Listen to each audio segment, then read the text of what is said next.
Hey, it's Stu, and I'm really excited about this I'm going to say, book haul. Um, Second Sunday book sale, one little free library, and a little bit of a independent bookshop near me where I got some credit and picked up some books.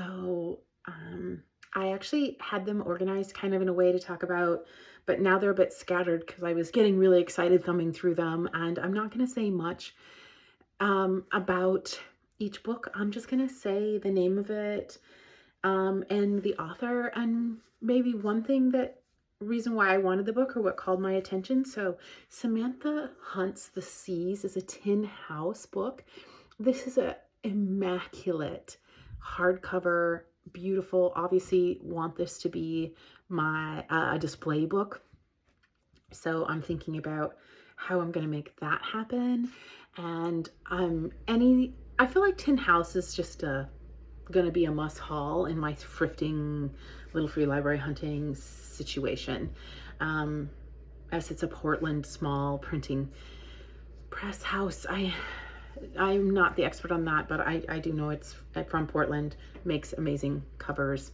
Super happy to find this. I believe this was published in 2004, so it is not a new book, but it's new to me, so there we go. I have a couple of classics that I'm excited about. I don't know if E.M. Forster's A Passage to India stands up, and I'm actually curious to know more about it, but I know that it's referenced, and as a reference point and on a classic shelf, unless I find out otherwise, and if I do, that's great too. It's definitely a classic that can sit on my classic shelves because I'm not really I haven't found myself very interested in reading classics in this last year, but I certainly have. I've taught them, I've read them. I'll have it there until I decide what I want to do with classics. I normally don't pay for them, so that was kind of a one-off. Ceremony by Leslie Marmon Silko, however, is different. It was new to me.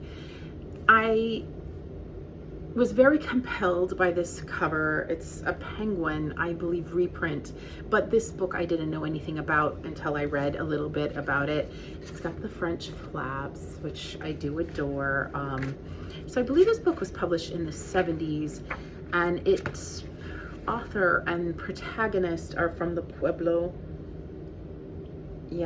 Laguna Pueblo Reservation, and this is a World War II novel. I believe the protagonist is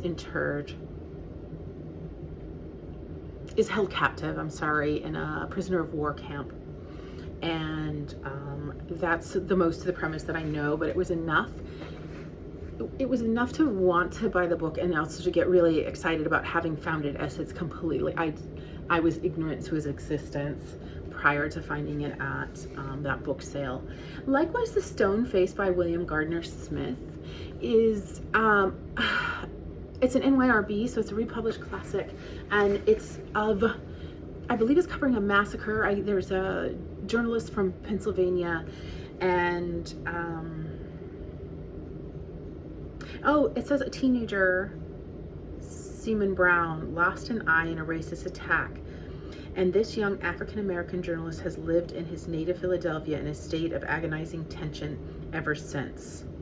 After the violent encounter with white sailors, Simeon makes up his mind to move to Paris, known as a safe haven for Black artists and intellectuals, and before long he is under the spell of the City of Light, where he can do as he likes and go where he pleases without fear. Okay, I should some James Baldwin thoughts come to my head right now. I did just read Giovanni's Room.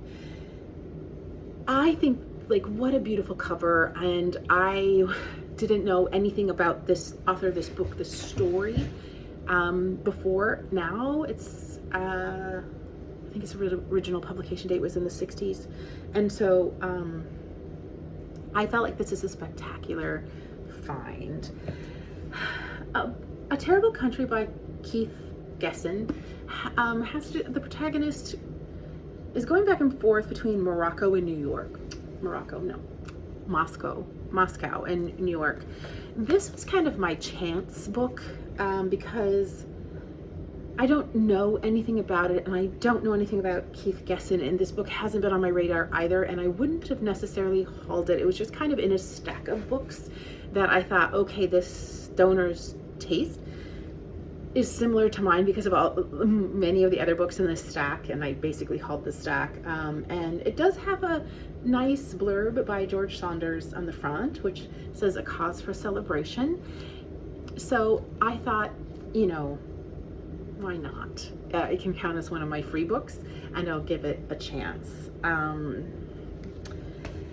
A School for Good Mothers by Jessamine Chan is another actually absolutely beautiful book.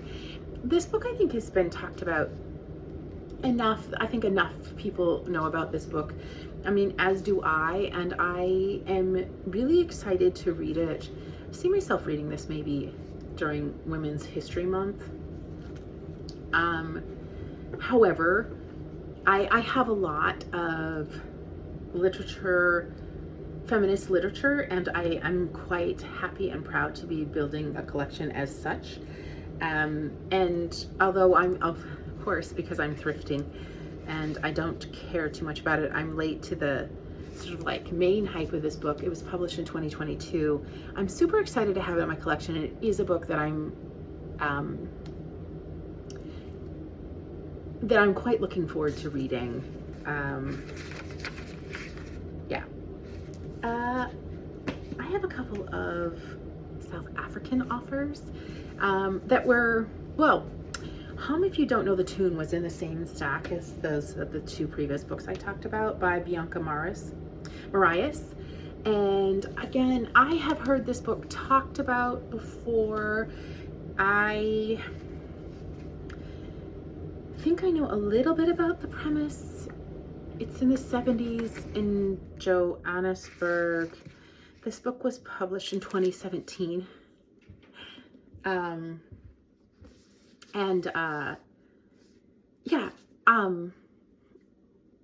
That having an author and setting and characters in South Africa excites me.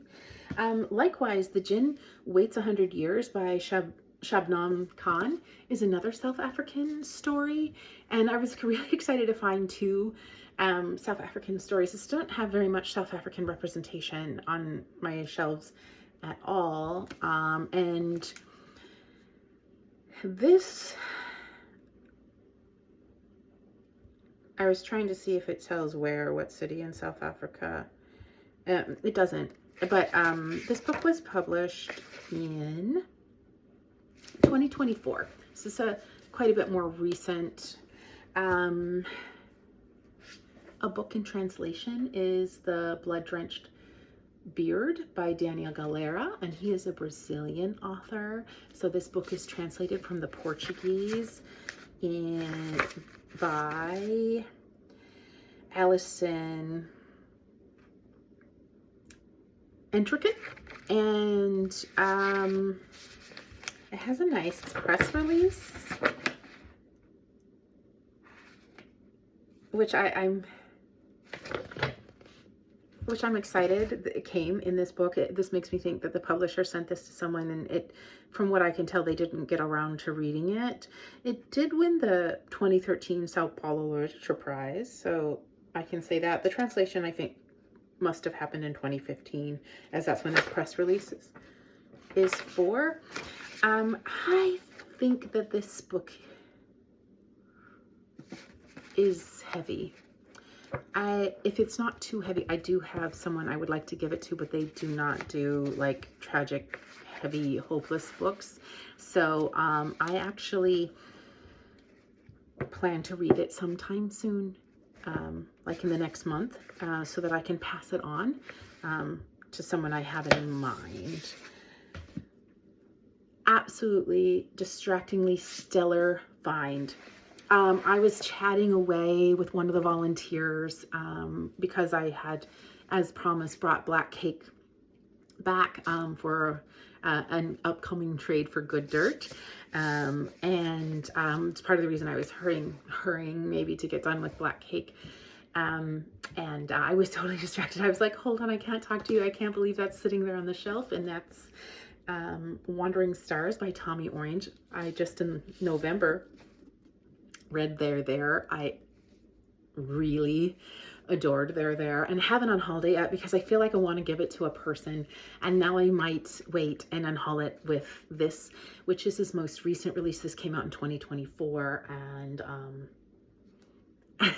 I just was like, it was that moment when you're like, oh, it's going to be one of those kind of days, and I'm just going to haul and let all of the joy that books can bring be part of this experience. At the same time, I also noticed, like literally almost simultaneously, Americana by Chimamanda Ngozi Adichie. And in fact, the one that I noticed had some damage, which it doesn't bother me. But then another kind of like donation box came in, and this came out of it, and I traded it for this pristine condition one.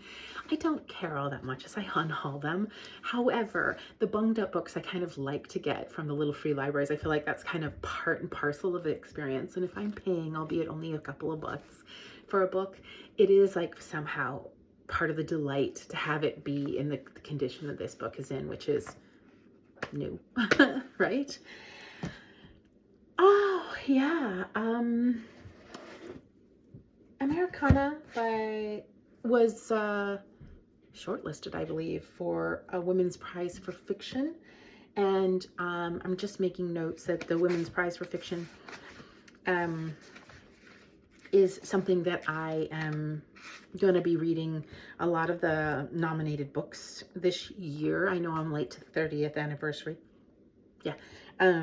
Game. However, you know, there's just no time like the present to read good books. So I will be integrating Women's Prize nominees throughout this year, and that book qualifies, so I got to add it to my list, and as does Outline by Rachel Cusk. This is my first Rachel Cusk finds. This cover is not the one I'm more familiar with. I have yet to read any Rachel Cusk, but she does come under recommendation that I do trust. And so therefore, when I found this book, it was accompanied by 2 other Rachel Cusks, all new. And I thought for $3 each, even though I've not read the author, why not have a little collection? Why not have a little collection of the author?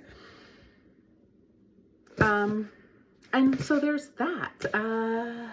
Speaking of the Women's Prize, I did find this Small Island by Andrea Levy, and that's the winner of when it was the Orange Prize in 2004, I believe.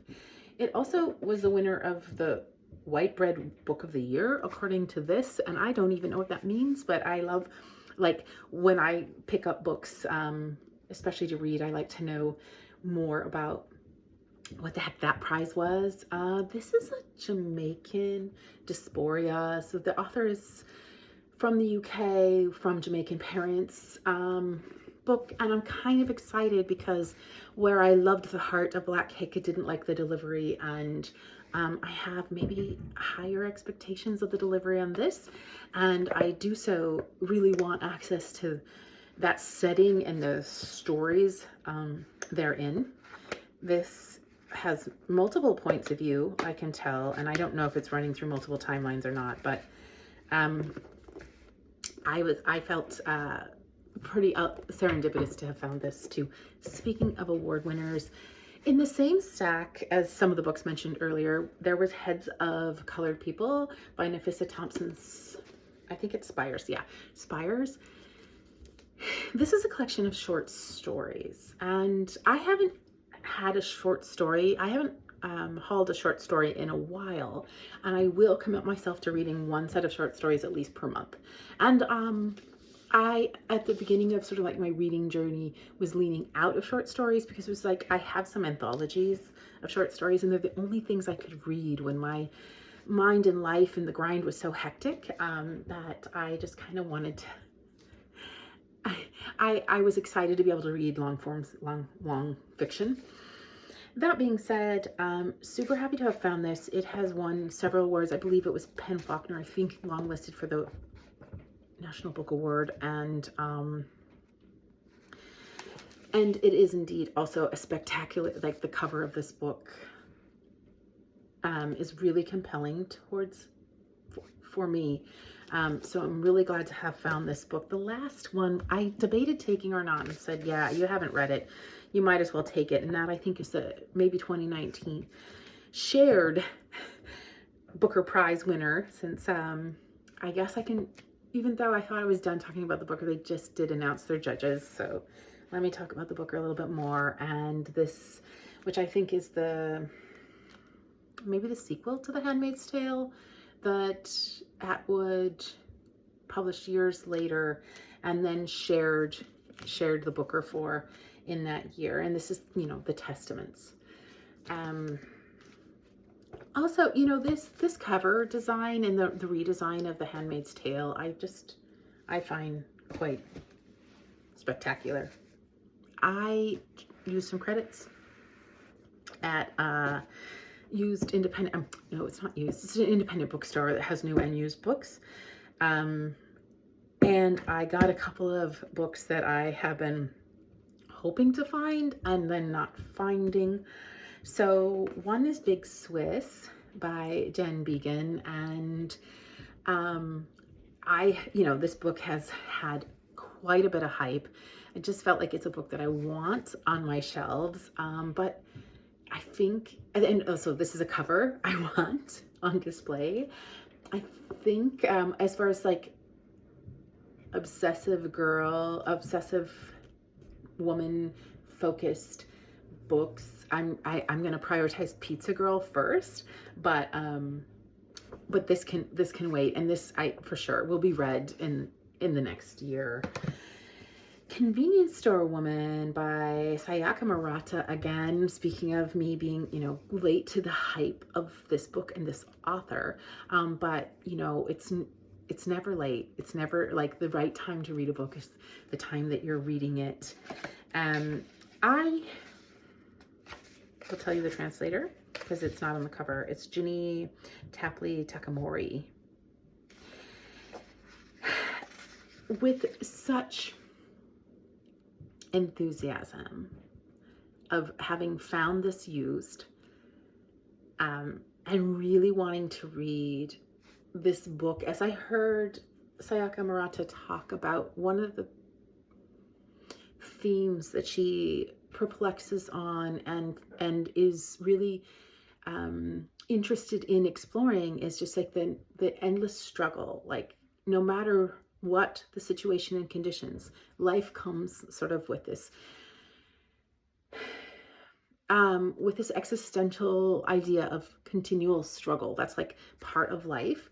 And I know that she's confronting like this, what you're supposed to be by a certain age, like the conformity, especially through a feminist lens, especially for females, their bodies being like the vessels for procreation.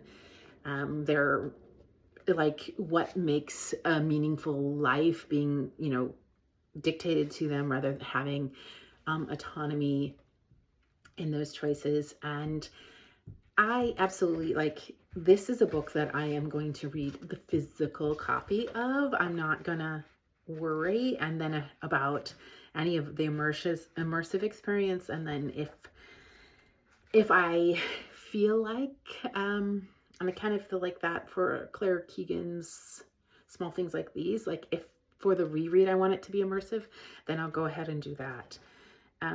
This I think will be read in January.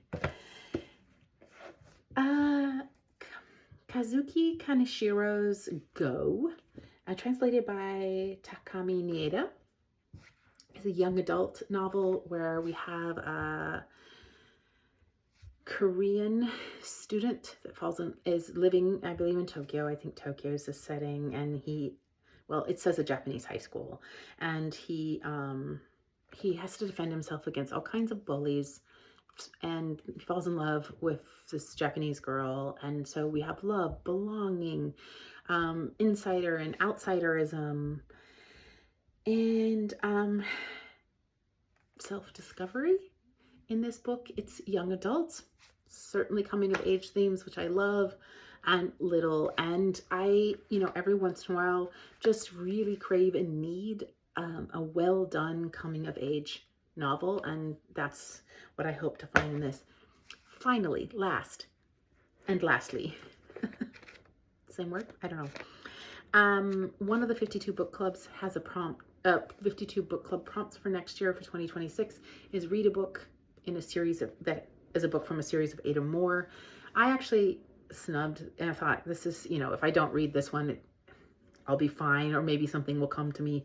And indeed, something did. In my Just Streets Little Free Library, we have the series of Unfortunate Events, The Carnivorous Carnival, which was number 9 in the Lemony Snicket series. And I mean, I'm good for this middle grade nostalgic read to fill that prompt. And I think I won't even overplan when I'm going to read it, just when I need middle grade nostalgia, all of those things, because, sometimes reading can get super heavy, like you get really confronting and even at times overwhelmed and hopeless feeling, or over triggered or overstimulated by literature. And this is absolutely going to serve as the delightful reliable palette cleanser and our prompt completer.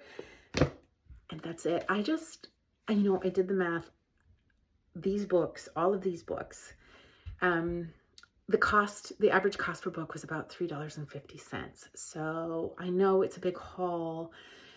Everything goes to charity or Friends of the Library. Everything gets unhauled back to Friends of the Library, Little Free Library, or my friends, keeping literature alive.